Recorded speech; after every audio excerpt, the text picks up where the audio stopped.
Since RBI Grade B 2025 examination is approaching, so it is very, very important for you to know the most important topics across all the components of RBI Grade B examination, be it phase 1 or phase 2. Most important topics are those topics which are frequently asked in the examination directly or indirectly. Therefore, it becomes very, very important to prepare these topics. So in this video, I'm going to tell you the most important topics to be prepared for RBI Grade B 2025 examination for all the components, be it phase 1, be it phase 2. So hello friends, welcome to Super Coaching Regulatory Bodies by Textbook. My name is Prakash and let's start the discussion around the most important topics of RBI Grade B 2025 examination. Guys, these are the topics which will help you to clear the cutoff also. These are the topics which have a very high probability of being asked in the examination too.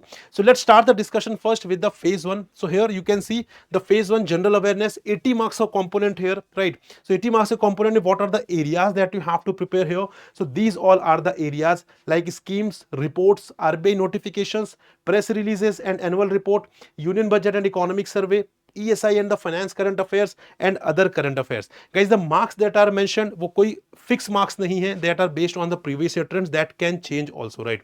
But the thing is that in order to prepare the current affairs, you have to prepare all these areas. They are very, very important. And guys, take the current affairs very seriously because except this one, all the above areas are asked in the phase 1 also, in the phase 2 also, right? So you have to prepare the current affairs in such a way so that you can have an integrated approach with respect to the preparation of current affairs, be it phase 1 as well as phase 2. And also some current affairs are also asked in the interview process. So current affairs is a component which is asked across all the phases of this particular examination. Moving on to the very important section, that is quantitative aptitude. 30 marks का component है यहाँ पर, but again बहुत painful है लोगों के लिए, बहुत डर लगता है, बहुत सारे स्टूडेंट्स जो है यहाँ पे कट ऑफ नहीं रीच कर पाते हैं.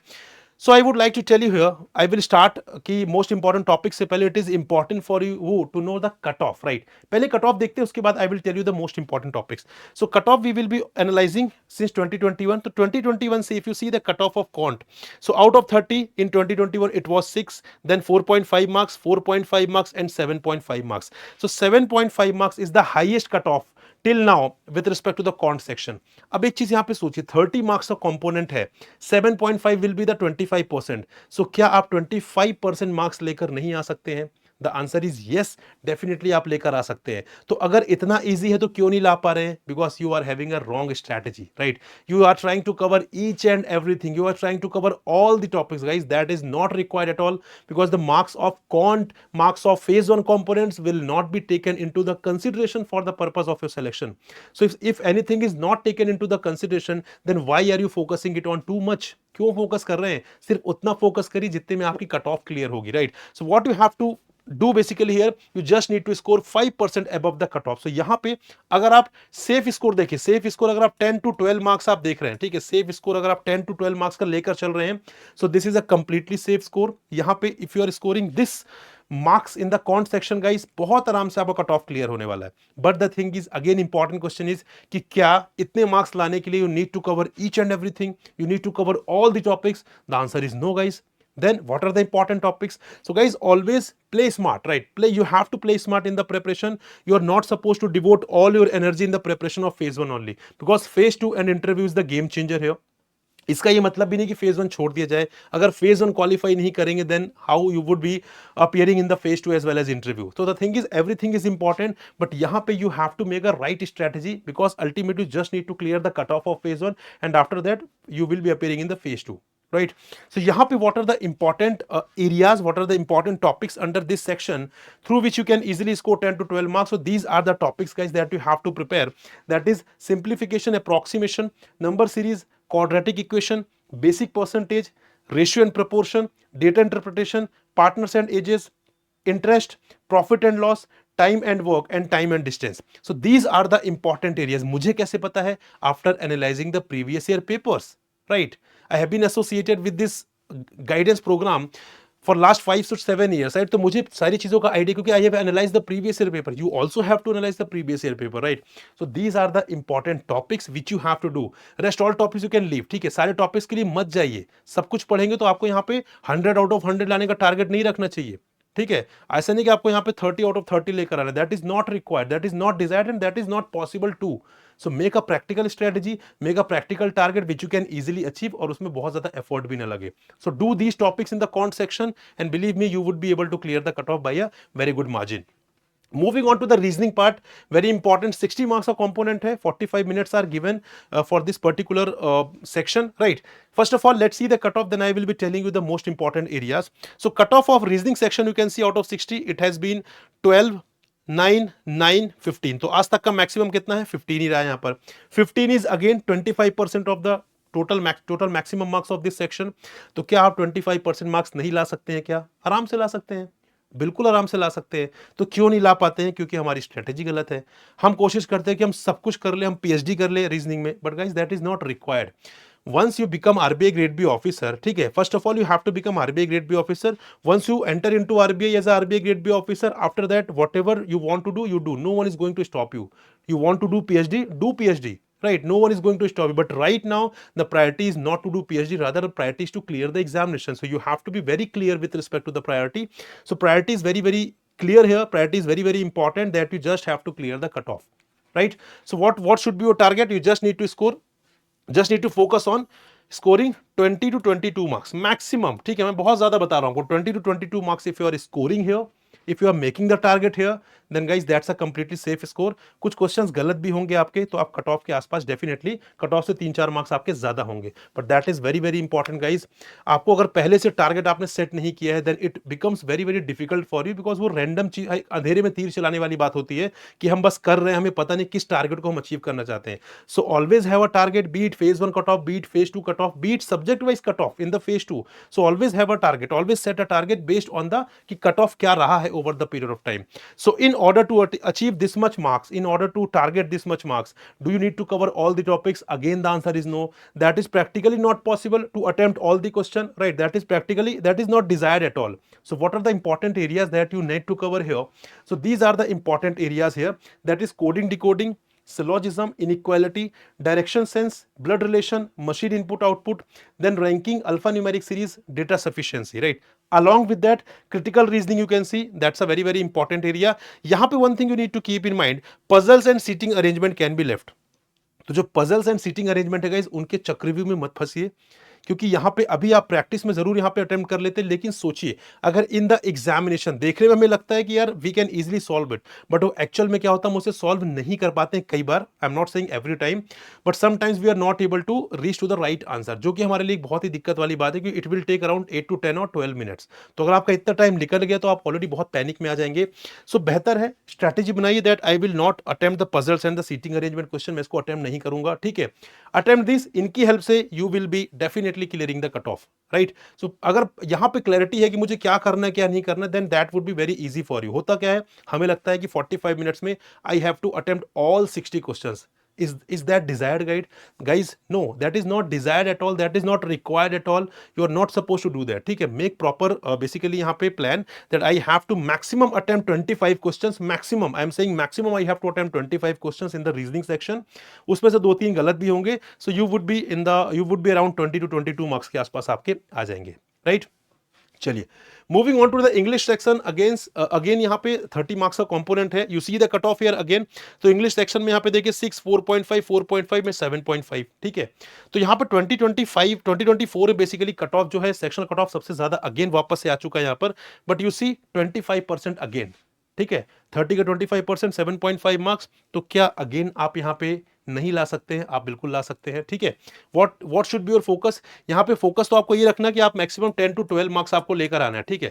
10 to 12 मार्क्स। अगर आप यहाँ पे वीक है इंग्लिश में, अगर आप इंग्लिश में वीक है, ठीक है, अगर आपकी इंग्लिश अच्छी है, देन यहाँ पे टारगेट को थोड़ा सा बढ़ाइए। रीजन बीइंग, इंग्लिश में स्कोर करना is very easy. So English and current affairs की हेल्प से you would B clearing the overall cut of, because ultimately आपको यहाँ पे single component cut off clear करने के साथ साथ ओवरऑल कट ऑफ भी तो क्लियर करना है। So you are not only suppose to focus on the sectional cut off, rather overall cut off पर भी फोकस करना है। And English component and the current affairs component will be helping you to clear the overall cut off. So if you are weak at English, then in that case आप यहाँ पर इतना mark, यहाँ पे इतना target बना सकते हैं, but if you are good at English, then in that case you can basically make a very good target की यहाँ पर यार मुझे कम से कम 20 मार्क्स के आसपास स्कोर करना है, ठीक है, and that is completely basically achievable in the case of English component. यहाँ पे you have to focus on reverse engineering approach. What is the meaning of this? The meaning of this is that you can give the mocks, you can give the previous year paper. तो अलग से dedicated वे में preparation करने की जरूरत नहीं है English component की, ठीक है, इसको आप आराम से प्रिपेयर कर सकते हैं रिवर्स इंजीनियरिंग अप्रोच के थ्रू। प्रैक्टिस करते जाइए, automatically all the topics will be covered.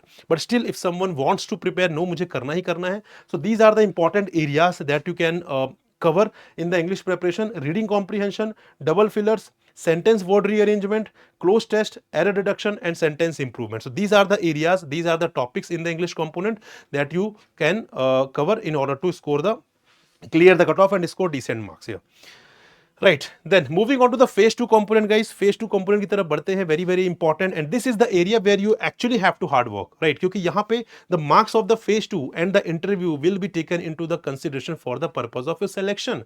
So here you have to give your best, right? So management में the thing is that management is, all the topics of management are important, बहुत बड़े नहीं। The very good thing is that the management is completely static. तो आपने एक बार पढ़ लिया, उसमें कुछ भी डायनामिक कंपोनेंट नहीं है, so you are not suppose to worry about that. In that case what you have to do, you have to make the multiple revision, ठीक है। आपका फोकस होना चाहिए मैनेजमेंट में कंसेप्चुअल अंडरस्टैंडिंग पर, राइट आपको मगअप नहीं करना। अगर if you are going to mug up the basically management part, फिर आपके लिए बहुत डिफिकल्ट होगा। Then management will be the toughest component for you. But if you are understanding, if you are developing the conceptual understanding, then in that case management will be very easy, management will be the easiest component in the RBI curriculum, right? तो first of all you have to focus on the conceptual understanding with the real life examples, आपको real life examples भी add करने वहां पे, and then after that multiple revisions, ठीक है, multiple revisions करेंगे, so that will ensure कि आप सारी information जो है वो retain कर लेंगे। यहाँ पे important topics की बात करूँ, I told you all the topics are important and this is the highest scoring component in the entire curriculum of RBI, right? तो यहाँ पे this is the highest scoring component है, around 45 to 50 marks का इसका weightage है। यहाँ पे student बहुत अच्छा मार्क्स स्कोर करते हैं, 40, 42, 43, काफी अच्छा मार्क्स यहाँ पे स्कोर करते हैं। So that is why I was saying do not skip any topic in the management part, ठीक है। फाइनेंस और ईएसआई के लिए I would be telling you, but in the finance part do not skip any topic. Got it guys? Then further यहाँ पे हम बात करें फाइनेंस की, तो फाइनेंस में दो सेक्शंस होते हैं, current and the static, right. Total 50 to 55 marks का यहाँ पे कंपोनेंट है, क्योंकि finance and management is a one paper of 100 marks, right. उसमें से out of 100 marks around 50 marks का management you can consider, around 50 marks का you can consider the finance part. Finance is further bifurcated into two categories, current and the static. So current का weightage है लगभग 10 to 12 marks का, static का weightage है लगभग 38 to 40 marks का। इसका मतलब है कि यहाँ पर बेसिकली स्टैटिक का ज्यादा वेटेज है, तो स्टैटिक आपको उसी हिसाब से अच्छे तरीके से प्रिपेयर करनी रहेगी। नाउ अगर हम बात करें सबसे पहले स्टैटिक की 38 टू 40 मार्क्स की, तो वहां पे what are the important areas, these are the important topics. Now in the case of phase 2 guys, I would be telling you कि इसका ये मतलब नहीं है कि आप बाकी टॉपिक्स छोड़ देंगे, ठीक है। If I am telling you the most important topics, that doesn't mean that you will be leaving all the remaining topics. No, do not commit this mistake in the phase 2 preparation guys, because phase 2 में you are not suppose to achieve any fix cut off, ठीक है। यहां पर आपका competition होने वाला है, यहां पर you have to compete with your competitor, right? तो यहां पे you have to give your best, you have to score maximum possible marks. So the idea behind giving the most important topics is so that you can develop the understanding that yes, these are the most important topics which I have to anyhow prepare, anyhow revise it multiple times, right? But that doesn't mean that you are skipping all the remaining topics, right? So these are the finance static topics which are very very important: derivatives, bonds, functions of RBI, financial institutions, then risk management, primary and secondary market, then cash flow, ratios, income statement and balance sheet, and the inflation. These 10 topics are very very important in the finance section, जो आपको multiple times पढ़ने हैं। I am repeating it again, do not skip, do not leave other topics, you have to cover all the topics as well, ठीक है जी। बात करें current section की under the finance only, that is 10 to 12 marks का, तो यहां पे important areas are the RBI notifications, press release and reports. For that you can visit RBI website. Then union budget and economic survey, बहुत very very important, and the finance current affairs, ये भी आपके लिए बहुत important. So for scoring 10 to 12 marks guys, you can focus on these areas, they are very very important, right. Now moving ahead towards the ESI वाले component की तरफ बढ़ते हैं यहाँ पर, लेकिन उससे पहले एक इंपॉर्टेंट चीज है कि जो करंट अफेयर्स है, जो यहाँ पे करंट अफेयर्स है, वो कितने महीने का पढ़ना है, ठीक। कुछ लोग बोलते हैं सर 2 साल पहले का पढ़ना है, 3 इयर्स का पढ़ना है। No guys, you have to remember that 8 months current affairs before the examination. So जब भी आपका फेज 2 होने वाला है, उससे 8 मंथ्स पहले के करंट अफेयर्स अगर आप प्रिपेयर कर रहे हैं, that would be sufficient for you, that would be sufficient for you to crack the current affairs part. ठीक है, उससे पहले किसी की बातें मत सुनिए कि 2 साल पहले 3 साल पहले, अदरवाइज आप करंट अफेयर्स ही पढ़ते रह जाएंगे, that is not required, right. तो यहाँ पे 8 months before the examination will be sufficient and 6 months before the examination for phase 1। तो फेज 1 के लिए 6 months before the examination, phase 2 के लिए 8 months before the examination will be enough. ठीक है, और कब तक पढ़ने हैं? Till 1 week before the examination. ठीक है, हमें ये पता है कि 8 month पहले के पढ़ने, लेकिन कब तक पढ़ना है? जब तक आपका एग्जाम होने के 1 week पहले तक के current affairs you have to prepare. Now moving on to the ESI part, again very very important. ESI part की अगर हम बात करें, यहाँ पे 100 मार्क्स का कंपोनेंट है, you know very well, divided into 2 categories, static and the current. यहाँ पे स्टैटिक का जो वेटेज है कम है, करंट का वेटेज इज हायर, यहाँ पर 70 to 75 मार्क्स का, right. So first of all let's see the important topics for the static. इसका ये मतलब नहीं कि आपको स्टैटिक छोड़ना है, static is very very important. Objective में थोड़ा वेटेज कम है, डिस्क्रिप्टिव में काफी अच्छा weightage, and also when you would be appearing in the interview guys, वहां पे डेफिनेटली आपसे स्टैटिक से क्वेश्चन पूछे जाएंगे। Like for example, if RBI has reduced repo rate, what is the meaning of this? What RBI wants to achieve by reducing the repo rate? That you must know. और वो understanding कहाँ से आएगी? वो understanding current affair से नहीं आएगी, that understanding you will be getting from the static part only, right. So static part is very very important, and also you are aspiring for RBI, you are aspiring for RBI grade B officer. तो जब आप RBI में जाना चाह रहे हैं, then तो basic concept of economics तो you must know any how. ठीक है, तो यहां भी बात करें स्टैटिक की 25 to 30 मार्क्स के लिए, these are the important topics that you have to prepare. Measurement of growth, economic history of India, poverty elevation and employment generation, monetary policy, fiscal policy, balance of payment and international economic institutions. These are the important topics with respect to the ESI static part, right? Moving on to the ESI current part, जिसका weightage बहुत ज्यादा है यहाँ पर, उसकी बात करें यहाँ पर, तो उसके लिए multiple areas are there that you have to prepare, like ESI current affairs, ठीक है, then reports and then schemes. These 3 are the important areas that you have to prepare here in order to prepare the ESI current affairs. ठीक है, and इसका weightage लगभग इतना है, weightage कम भी हो सकता है, वेटेज बढ़ भी सकता है, राइट। सो वो कोई फिक्स नहीं है, there is nothing mentioned in the notification with respect to the weightage of static and the current affairs. This is all basically deduced based on the previous year analysis. Now again the same question कि current affairs कितने months के पढ़ने, same principle that we have discussed in the case of finance current affairs, that is 8 months before the examination till 1 week before the examination, right? So guys, this is all with respect to the discussion. Now if you are looking for any mentorship program for RBI Grade B 2025 examination, reason ही बहुत time नहीं बचा है यहाँ पर, ठीक है, time बहुत लिमिटेड है यहाँ पर। उस टाइम को आई होप आप बहुत अच्छे से यूटिलाइज करना चाहेंगे। आई होप आप ऐसा नहीं चाहेंगे कि मुझे 2026 का एग्जाम देना, 2025 का मैं नहीं दे पाऊंगा। अगर ऐसे थॉट्स आ रहे हैं गाइज, तो छोड़ दीजिए इन थॉट्स को, you can still appear for 2025 examination. अभी इतना टाइम है आपके पास कि आप आराम से प्रिपरेशन कर सकते हैं, that is why we have launch this course. इससे पहले हमने लक्ष्य बैच लॉन्च किया था, पर उसके रिगार्डिंग बच्चे बोले सर बहुत लेट हो गया, एक नया कोर्स लेकर आइए, और बहुत सारे बच्चों ने यहाँ पे एनरोल भी किया है। आई होप कि आप भी एनरोल करेंगे, यहाँ पे प्रिपरेशन अपनी स्ट्रॉन्ग करेंगे। So RBI grade B booster batch we have enrol, यहाँ वी हैव लॉन्च्ड यहाँ पे, where we are providing you phase 1 phase 2 as well as interview. पूरा प्रोसेस स्टार्टिंग से लेके एंड तक, जब तक आपका सिलेक्शन नहीं होता है, we are with you. And after यहाँ पे हम वी आर प्रोवाइड कर रहे हैं आपको mock test, we are providing you study notes, live classes, 1-to-1 mentorship, interview guidance programme and what not, each and everything will be provided here. आपको सारी चीजें यहाँ पर प्रोवाइड की जा रही हैं so that you can prepare best for the examination, you can give your best in the examination. तो यहाँ पे हम आपके साथ है guys, and the very very important thing, even if you are from the non commerce, non economics, non finance background, do not worry guys, we are starting the things from very scratch, classes have just started, right. वहाँ पे हम बिल्कुल basic से start करते हैं ताकि सबकी understanding वहाँ पे डेवलप हो सके। सो यहाँ पे हमारे लिए आप ऐसे स्टूडेंट है जिसको कोई भी नॉलेज नहीं है, इस माइंडसेट से we have started the classes. So do not worry about the thing कि आप किसी और बैकग्राउंड से है, just watch the classes, attend the classes, और उसके बाद you will get to know. The thing is कहां से एनरोल करना guys, the link of the course is given in the description, description में लिंक दिया हुआ है, वहां पर जाइए, क्लिक करिए, see all the deliverables, watch the demo classes, सारी इंफॉर्मेशन ले लीजिए, take an informed decision. After that if you feel that yes this course is going to help me in the preparation of RBI grade B, then do enrol guys and be a part of live classes that we have already started here. And one very very important thing again guys, in order to have maximum discount you need to apply the coupon code Prakash, right? This is my name and that will help you This is my name and that will help you to get maximum discount on the course and that will make the course more affordable as well. तो यहाँ पे आप coupon code apply करिएगा, the link that is given in the description, वहां पे click करेंगे, right hand side पे scroll down करेंगे, you will see the payment option, apply coupon का ऑप्शन जस्ट उसके ऊपर दिखेगा। एग्जिस्टिंग कोड को आपको रिमूव करना रहेगा बिकॉज मैक्सिमम डिस्काउंट नहीं मिलेगा आपको। तो अगर आप कूपन कोड अप्लाई करेंगे तो आपको मैक्सिमम डिस्काउंट मिलेगा, आप अप्लाई नहीं करेंगे तो जो रनिंग डिस्काउंट है सिर्फ वही मिलेगा आपको, राइट?